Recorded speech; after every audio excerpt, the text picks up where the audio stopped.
I never thought the day would come when my own daughter would look me in the eyes and tell me to leave my own home. Even as I say these words out loud, it feels like I'm describing someone else's life, not mine.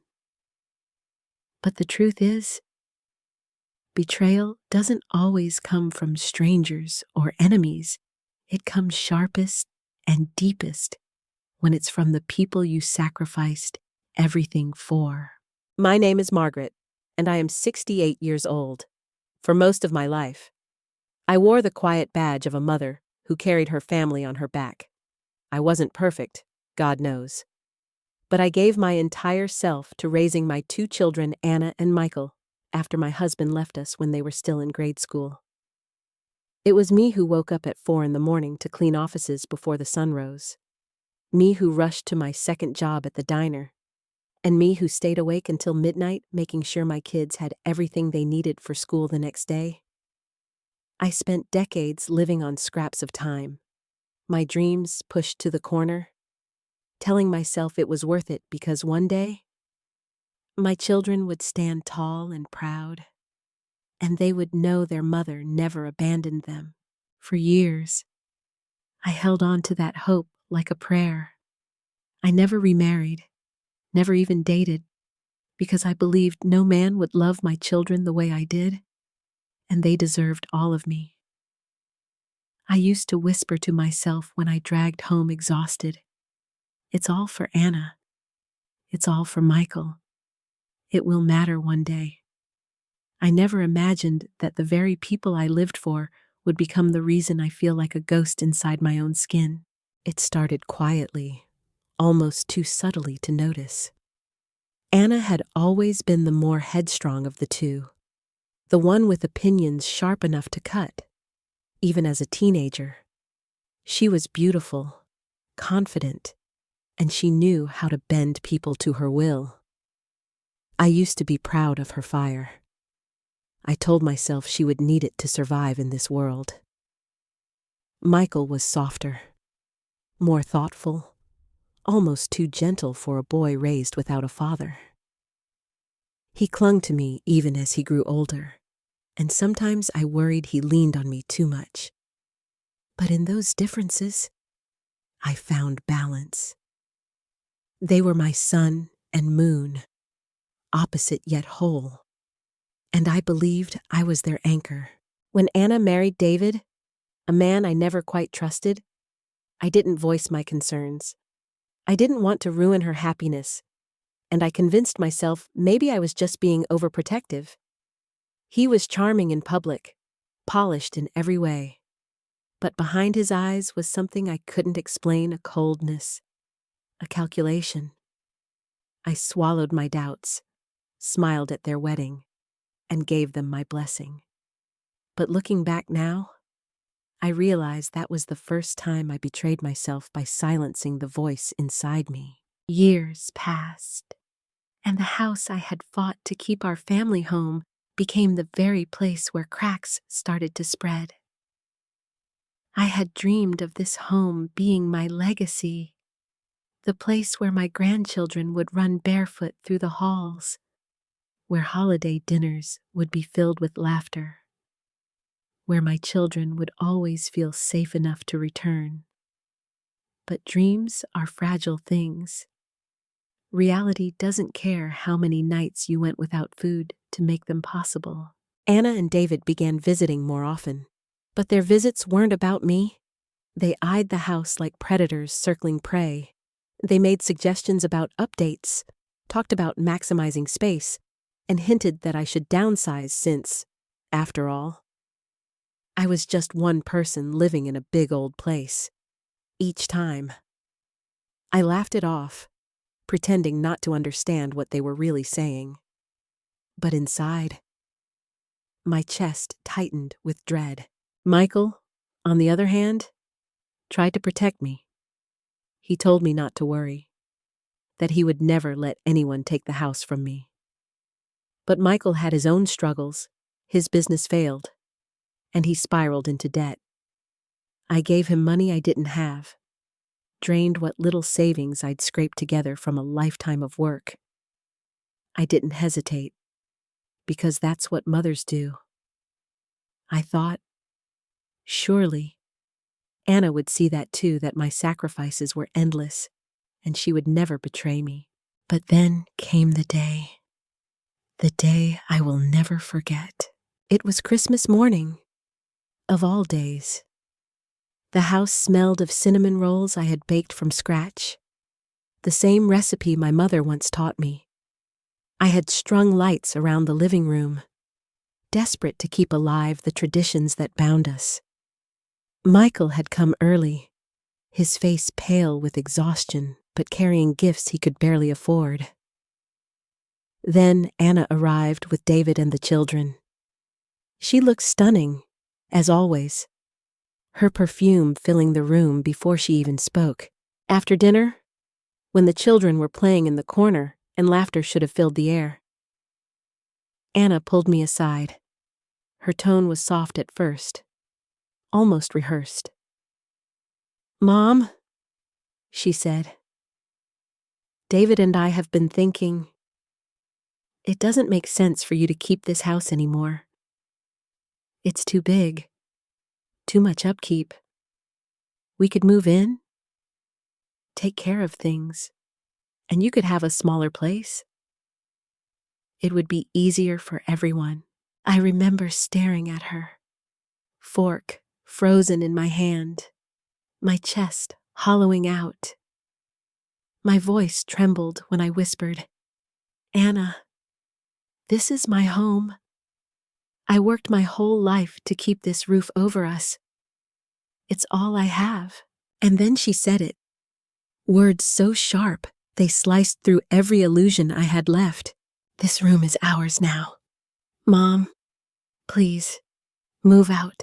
The way she said it, so calm, so certain, felt like a knife twisting in my heart. My own daughter, the one I carried in my body, the one I fed when I had nothing for myself, was looking at me as if I were an obstacle to be cleared away. I wanted to scream, to beg, to shake her shoulders and remind her of every sacrifice I had made. But I couldn't. My body froze, my throat closed up. I just stared at her, searching her eyes for some sign of love, of recognition. All I saw was cold determination. That night, when the guests had left and the house was quiet, I sat alone at the kitchen table. My hands trembled as I held my tea, tears dripping into the cup. I felt invisible, erased, as though my decades of sacrifice meant nothing. My mind replayed her words again and again. "This room is ours. Please, move out." I didn't sleep that night. I wandered the halls, running my hands along the walls, remembering every memory etched into this house. The scrape on the doorframe from when Michael rode his tricycle too fast. The corner where Anna used to sit and read for hours. The kitchen floor stained from all the meals I cooked on nights when I barely had the strength to stand. This house wasn't just wood and brick. It was me. It was my life. And yet, my daughter wanted me gone. But betrayal doesn't end with words. It festers. It multiplies. It spreads until it consumes everything. In the weeks that followed, Anna and David became relentless. They pressured me with real estate brochures. They spoke of legal options. They framed it as helping me. And each time, I felt a little piece of myself crumble. At first, I thought maybe it was just greed. Maybe they wanted the house for themselves. But the more I listened, the more I realized it wasn't just greed. It was control. They wanted to erase me, to take what I had built and claim it as their own. Michael tried to stand up for me, but he was drowning in his own problems. And I I began to feel like a burden, the very thing I had spent my whole life trying not to be. It was then that a thought began to grow inside me, dark and relentless if they wanted a war. Maybe I should give them one. Maybe it was time to stop being the quiet, selfless mother who gave everything and received nothing. Maybe it was time for them to see the fire I had buried all these years. Because betrayal may break your heart, but it can also awaken something you never knew you had: the hunger for justice, the thirst for revenge, the refusal to be erased. And as I sat in that house, clutching the old family photo album to my chest, I made myself a promise: if Anna and David thought they could take everything from me, they would soon learn just how dangerous it is to betray the woman who built the very ground they stood on. Type continue to receive the next part. The days that followed felt like walking through a battlefield where the enemy wore the faces of people I once loved. Anna and David didn't come at me with fists or shouting matches. Their weapons were subtler, cloaked in smiles and concern. They sent me listings for retirement communities, all polished brochures filled with sterile white walls and staged photos of elderly couples smiling in gardens. "Mom, look how nice this is," Anna would say, her voice dripping with a sweetness that barely hid the steel underneath. "Wouldn't it be easier for you? You wouldn't have to worry about the lawn, or the roof, or shoveling snow." Each time she said it, I wanted to shout, "This house is my life. The walls breathe my blood. The floors hold my sweat. The ceilings echo with my laughter and tears." But I stayed quiet, watching, waiting, calculating, because I had made a promise to myself that I would not leave, not quietly, not willingly. If they wanted to strip me of my dignity, I would not make it easy for them. Michael tried to defend me, but his voice was weak compared to Anna's confidence. He had debts collectors chasing him, his business barely holding together by threads. I had already lent him everything I could, and I could see the guilt in his eyes when Anna accused me of holding him back by clinging to the house. It was as if she used his failures as proof that I had failed as a mother too. I could feel Michael slipping away, caught between his loyalty to me and the crushing weight of his own shame. At night, I lay awake, replaying everything. Memories came flooding back, uninvited and unrelenting. I remembered the time Anna wanted a new dress for prom, and I sold my grandmother's necklace, the only heirloom I owned, just to make sure she walked into that dance feeling beautiful. I remembered when Michael was sick and the hospital bills piled up. I worked double shifts, my hands raw from scrubbing floors, while Anna accused me of never being home. I remembered standing at graduations, clapping with tears in my eyes, telling myself all the sacrifices had been worth it. Now, I wondered if I had been blind. Had Anna always seen me as weak, disposable? Did she ever truly love me? Or was I just a stepping stone to the life she believed she deserved? The questions burned like acid, but the answers were even crueler. Weeks turned into months, and the pressure grew. One evening, Anna and David came over with papers. They spread them across the dining room table, the same table where we had once shared Thanksgiving feasts and birthday cakes. "Mom, this is just a preliminary agreement," David said smoothly, his lawyer's tongue wrapping lies in silk. "If you sign, we can begin the process of selling the house. You'll have plenty of money to find a nice place. You won't have to worry about anything ever again." I looked down at the papers, my hands trembling. The words blurred through my tears. They were asking me to erase myself, to sign away not just my home, But my history, my identity, my sacrifices. I wanted to scream, but instead I asked quietly, "Anna, why? Why are you doing this to me?" Her answer was simple, chilling. "Because it's time for us to build our future." Mom, you've had yours. That night, something inside me snapped. For decades, I had carried my children, absorbed their anger, sacrificed everything. But I realized in that moment that they had never seen me as a person, only as a resource to be drained, a shield to hide behind, a housekeeper, a bank. And now that I had nothing left to give, they wanted me gone. I refused to sign the papers. I pushed them back across the table and said, "This is my house, and I am not leaving." David's jaw tightened. But Anna only smiled. A cold, triumphant smile that told me this was far from over. "We'll see, Mom," she said softly, her voice dripping with venom. "We'll see." After they left, I collapsed into the chair, sobbing until my body ached. I felt cornered, abandoned, stripped of every illusion I had clung to. But beneath the grief, something else stirred a fire I had buried for too long. I thought of all the times I had silenced myself, all the times I had put my children's happiness above my own survival. And I decided then, no more.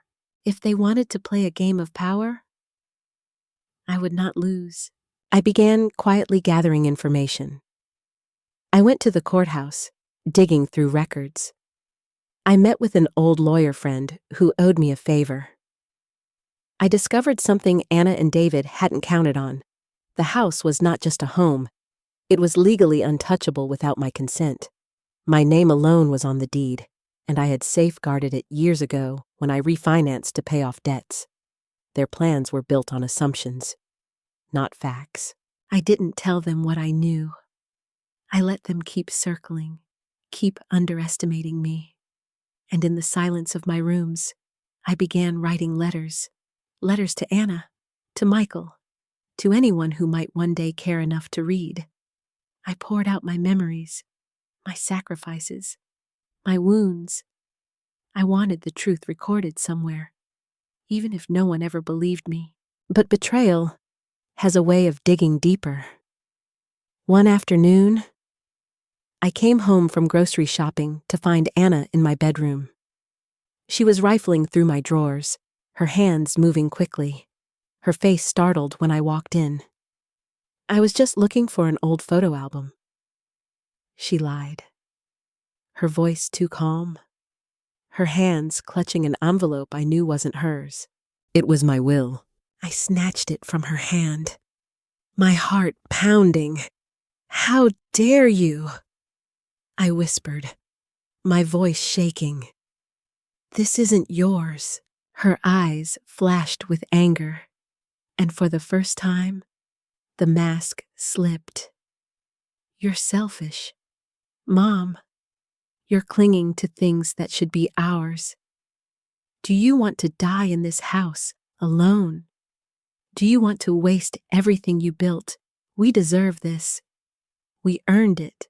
Her words cut deeper than any blade. "You earned it," I repeated, my voice breaking. "I bled for this. I starved for this. I gave you everything I had. And you think you're entitled to it." She didn't answer.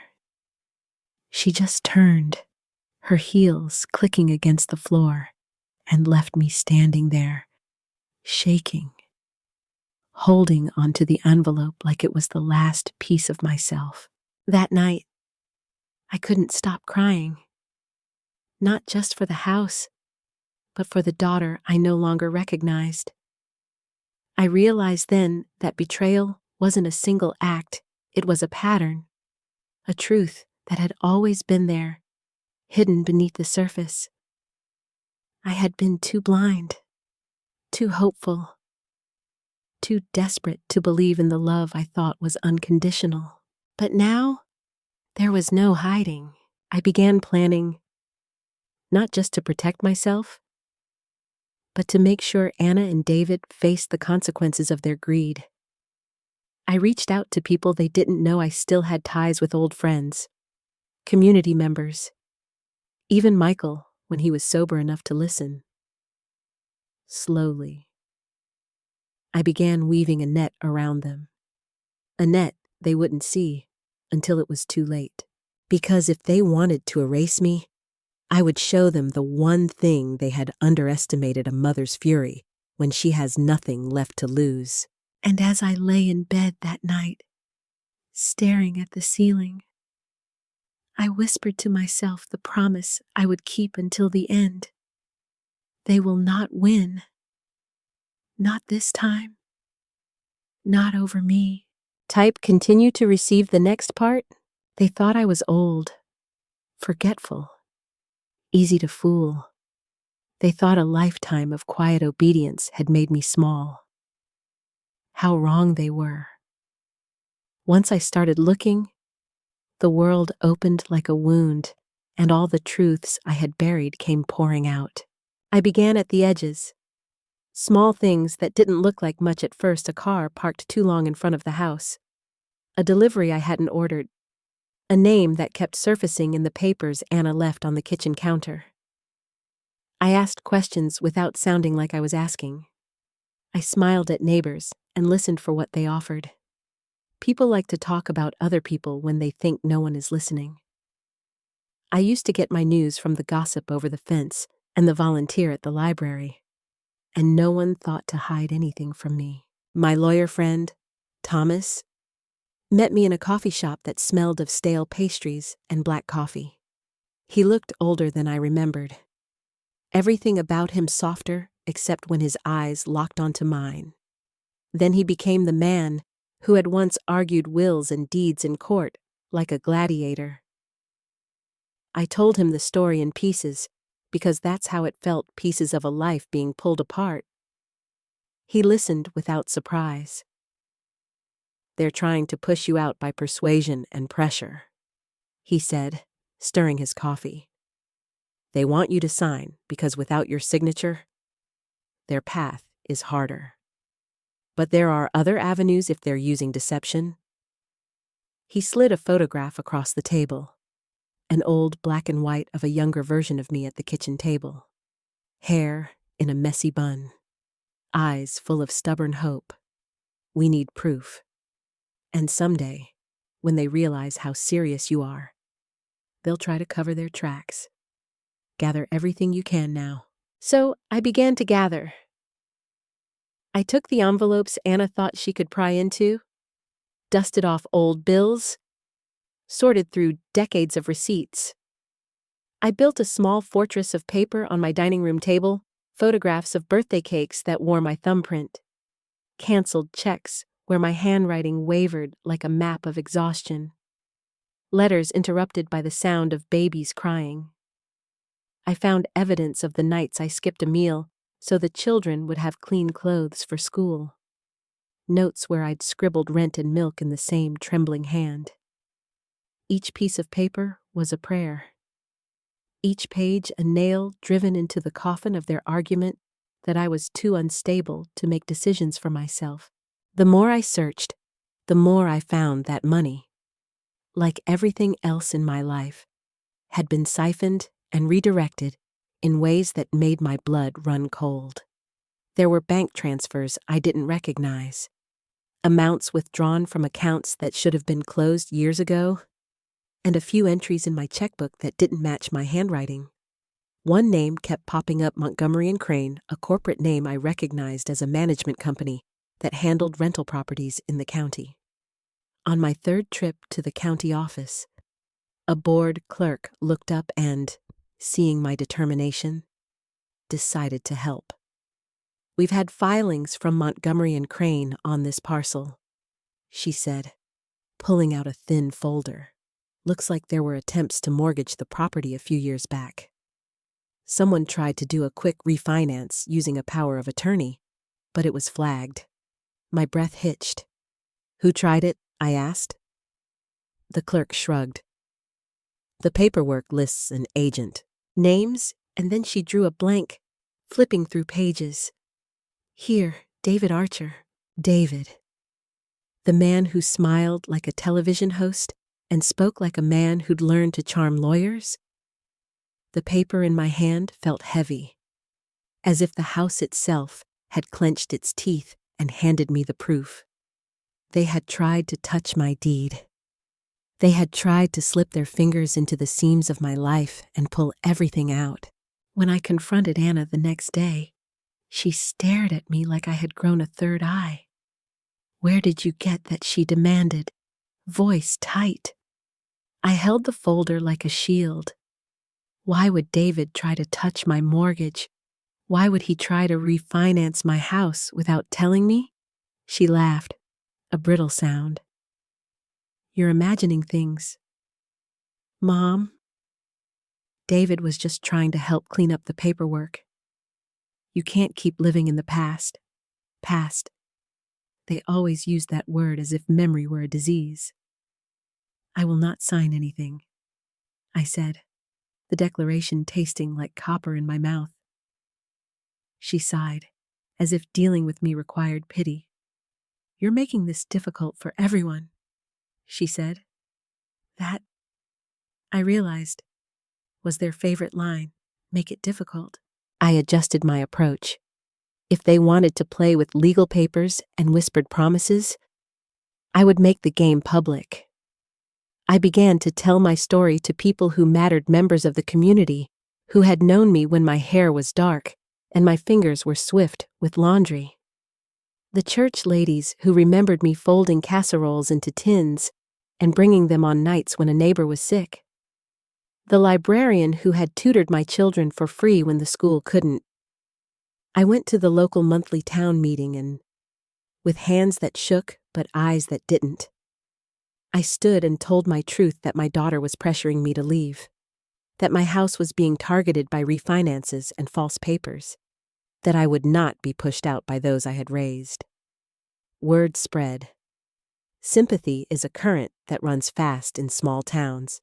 It gathers and trips like a stream. And then came the thing I didn't expect, the turning of Michael. He had been fragile, flailing. He'd leaned on me and then leaned away. But when he saw me in the town hall, hands white-knuckled around a coffee cup, he walked up and took my hand in front of everyone.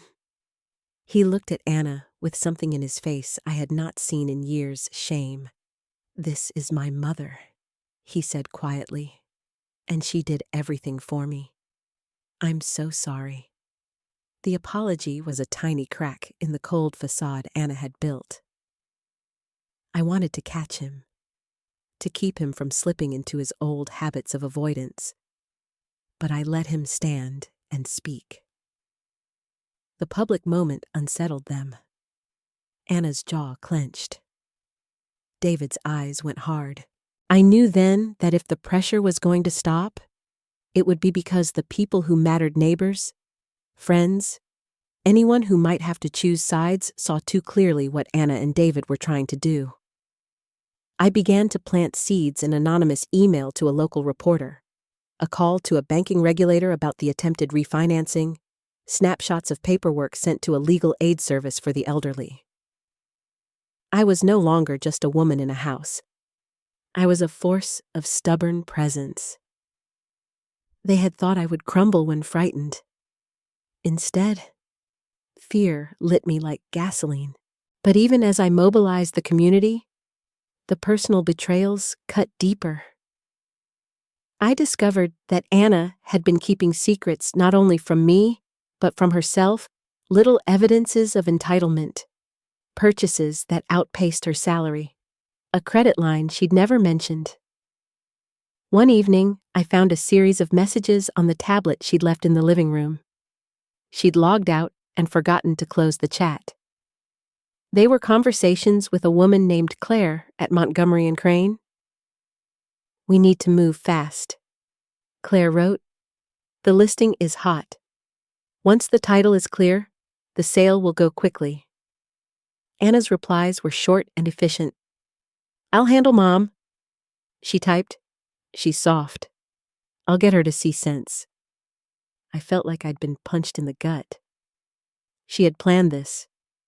It hadn't been a thoughtless moment or a greedy impulse. It was a deliberate campaign. The next blow came from a place I would never have expected. In a forgotten shoebox at the back of my closet, beneath photos of our summer holiday years ago, I found letters from my husband long after he had left us. I had kept them because, on bad nights, one more voice felt like ballast. Reading them now, his handwriting strange and small, I came across a paragraph I had read and reread a dozen times. A small confession about the pressures of men who step into marriages and the dangers of complacency. "Protect the house," he had written once in a sloppy flourish. "Not for me, but for you. Promises change. Laws don't." I had always thought his last line was a fading echo. Now it felt like a command left behind. Protect the house. He had been gone, but his words were a map, armed with more than memory, more than whispers. I made a choice that felt both ugly and necessary. I would force them to face their own reflections. One damp morning, I invited Anna and David over for tea. I set out the pot like I always had, porcelain and chipped, and I watched them come in like actors taking the stage. They did not know what was to come. Midway through the visit, when the children were occupied and the house hummed with their voices, I reached for the tablet and opened the messages. I read them aloud, steady as a judge declaring a sentence. Claire from Montgomery and Crane. "We need to move fast." Anna. "I'll handle Mom." David's face paled. Anna's mouth became a thin line. "I found your plan," I said softly. "You've been trying to take my house for months." The silence that followed was electric. Their children glanced up, confused, sensing the fracture for the first time. David's shoulders squared, the mask slipping into place. "You're making this up," he said. "You don't understand the practicalities of managing property." Anna opened her mouth, then closed it. Pride is a heavy thing. Sometimes it's the only thing left to fall on. That night, after they left, the house felt different. I had not expected to feel triumphant. I'd expected exhaustion, maybe even danger.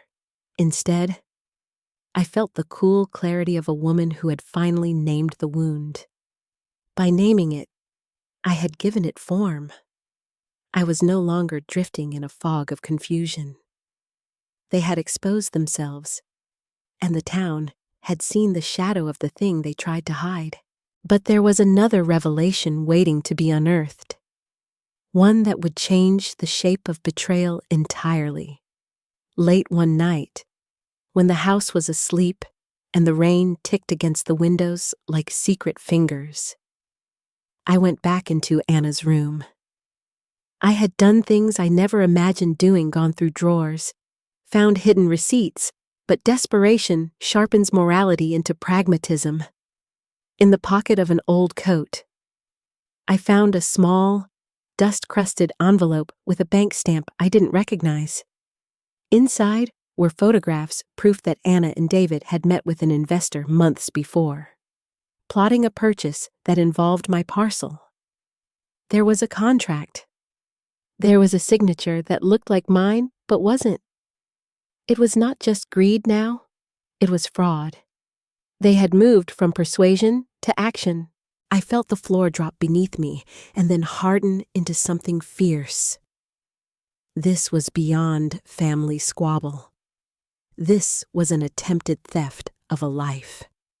I folded the papers with hands that were no longer trembling but sure, and I drove them to Thomas's office in the gray morning. He did not smile. He did not exclaim. He simply placed the documents on the table, read, and then said, "We have everything we need to put a stop to this. Now we make them answer." His voice was steady, a metronome keeping time with my heartbeat. The net was closing. I could feel it like a tightening around those who thought they had me cornered. I had not expected the relief that came with this certainty. It felt like taking a deep breath after holding it for years. I was tired, so tired, but for the first time in a long time, the tiredness was balanced by purpose. I had become a woman who refused to be erased.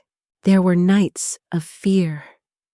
Nights when I imagined Anna and David in courtrooms with lawyers who would twist words into new weapons. I worried for Michael, for the children, for myself in a way I had not allowed myself to worry before. But there was also a strange exhilaration, the knowledge that I had finally allowed myself to be angry, to use the anger as a tool rather than a prison. They had expected silence. Instead, they found a voice. Type continued to receive the next part. They came at me with lawyers and words, and I met them with paper and memory. The day the hearing began, the courthouse filled with faces that had been my life neighbors who had watched my children grow. The librarian who had taught Anna to read. The pastor who had married Anna and David years ago. I sat in a chair that felt too small for the history I carried and watched Anna walk in. Face made up perfectly, heels tapping the rhythm of someone who believed she already owned what she wanted. David followed, calm, as if the world owed him calm. Their confidence was a brittle mask. I could see the tremor at the edges. I had done everything I could to gather the truth into a shape the law would recognize: the forged signature, the messages with the investment company, the attempted mortgage documents with the power of attorney that bore someone else's hand. Thomas sat beside me, older now, his tie a thread of allegiance to a life that had once belonged to both of us. He kept his hand on my knee the way a chess player touches a piece before making the final move. The judge read the charges like a slow, clarifying light. I listened and tried to feel nothing. But memory has a way of slipping into every quiet room. I remembered Anna as a child, kneeling on the kitchen floor to tie my shoelaces because I had twisted my ankle after a late shift. I remembered Michael with his first tooth loose, trembling, and me holding him like he would never let go. Those memories came like a chorus, and I let them play. They were mine. They were the proof that my life had been spent in honest work, not the polished pretense of someone who would tear down the place that held those very memories. When the evidence was presented, the room changed. The documents I had asked Thomas to authenticate were plain and terrible, a signature that looked like mine, but wasn't. Bank records with transfers timed to the day Anna and David had scheduled convenient visits. Messages with clear intent.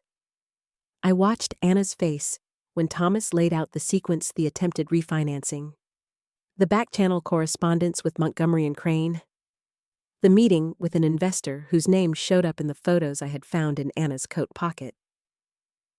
She didn't cry. She went still, and in stillness, something like a child's fear surfaced. David's jaw twitched. For all their smoothness, they had not prepared for the starkness of paper and testimony. But the law is not only about proof, it is about consequence and about truth being seen by other eyes. Neighbors came forward, simple, honest people who had seen Anna's behavior shift over the years. The librarian testified about the nights I'd sat in the back of the library, sewing costumes for school plays and quietly lending money to students in need. The pastor spoke of the casseroles I'd brought when the Thompsons had lost their jobs. Michael, with hands that trembled at first, told the court about the nights I had worked until dawn to pay his hospital bills. He faltered, then steadied, and there was something like pride in his voice as he said, "She kept us. She kept me. When your child names your sacrifice in public, it is a cruel and beautiful vindication." The final blow to their plan came not from a witness or a piece of paper, but from the way community pressure refracted into their private lives. Investors do not like risk. Banks do not like uncertainty. Sellers do not like stories that smell like fraud. Within a week, the potential buyer pulled out. Montgomery and Crane's local operator withdrew their claim once the legal team made clear the deed belonged solely to me and that any power of attorney presented in the past had been forged. The judge issued a restraining order on any further attempts to encumber the property without notarized consent from me. It was not a grand victory, not a cinematic scene where the villain is led away. But it was real. The court gave me back what paper and memory together could enforce. And for the first time in months, I felt like I could breathe. Yet justice did not glue the cracks back into place. Anna left town shortly after the ruling, under the quiet of early morning, with her children and a few boxes. She did not look back when the car passed my curb. I felt many things that day: relief, of course, but also an ache as if a limb had been removed. We had won in court, but we had lost something that no judge could restore: the future I had imagined with my children gathered around the table. The easy warmth of ordinary family life. Michael stayed. He visited more often, bringing tea or stories about a job he'd found where he didn't have to borrow against his shadow. His eyes were clear now, not bright, but steady in a way that felt like atonement rather than redemption. We talked about small things: at first repairs to the porch, the neighbor's cat, but underneath each sentence lay the heavy work of rebuilding trust. He did not ask for absolution. He simply showed up. Sometimes that is the hardest exhale a person can offer.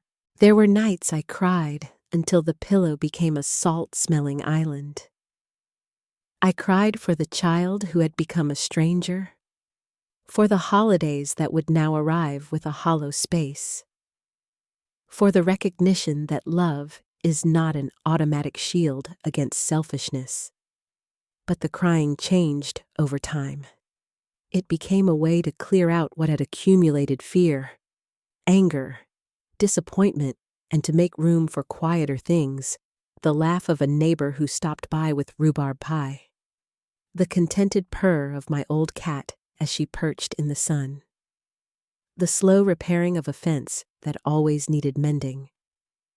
I began to write more. The letters I had once tucked into drawers now going into a notebook that I kept by the bed.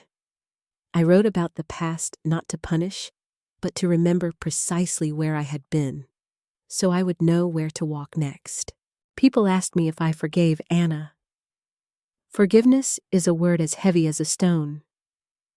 I found that forgiveness is not a single action, but a process of small, deliberate steps.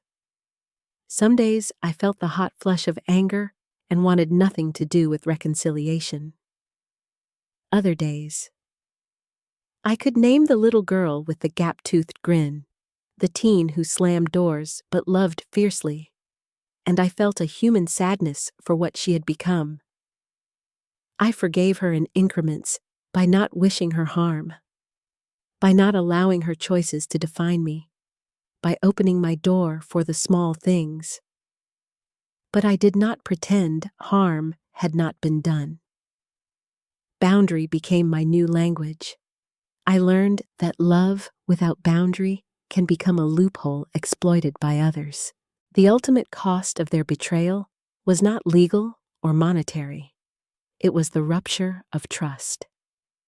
I learned that people you love can also disappoint you in ways that change the shape of your life. That lesson was both brutal and clarifying.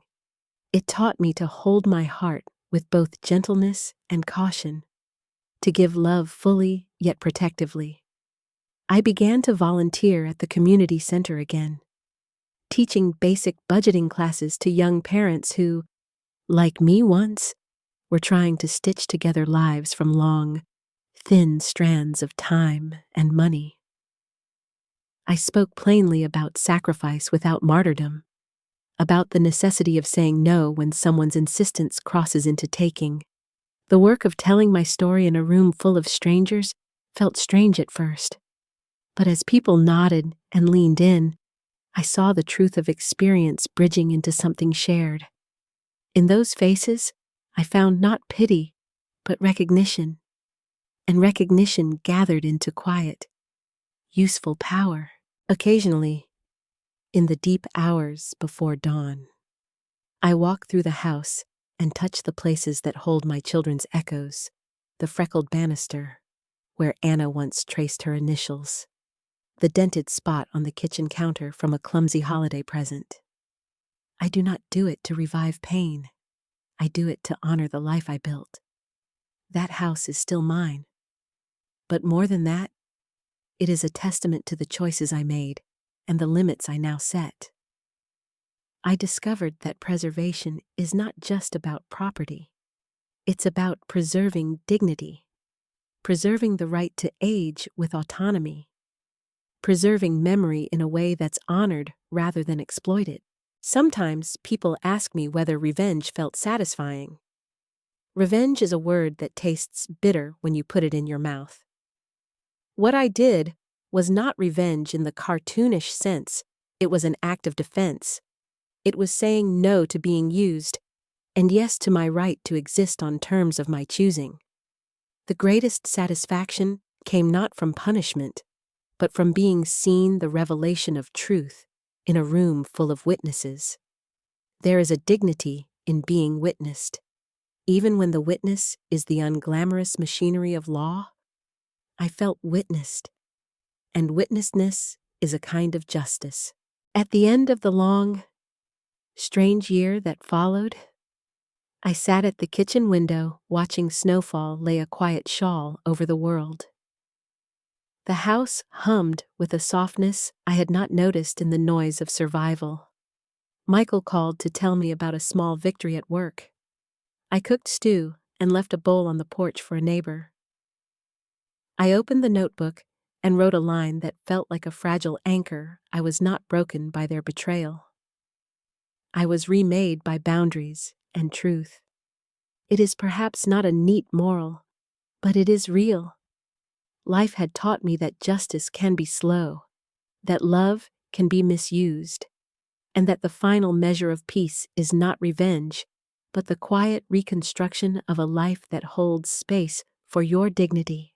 If there is one lesson I hope you take from my story, it is this: love without boundaries can be a wound disguised as charity. Protect your life with the same care with which you have loved others. Speak your truth early. Keep records. Let your community know. And above all, understand that setting limits is not cruelty, it is survival. I would rather be lonely and free than present and erased. If this story found something in you, anger, sorrow, hope, please share it. Like this video if it moved you. Share it with someone who needs to know they are not alone. Subscribe for more true stories that hold up a mirror to life, and leave a comment telling me your own story of what it takes to stand up for yourself. Your voice matters here, your pain matters, your healing matters.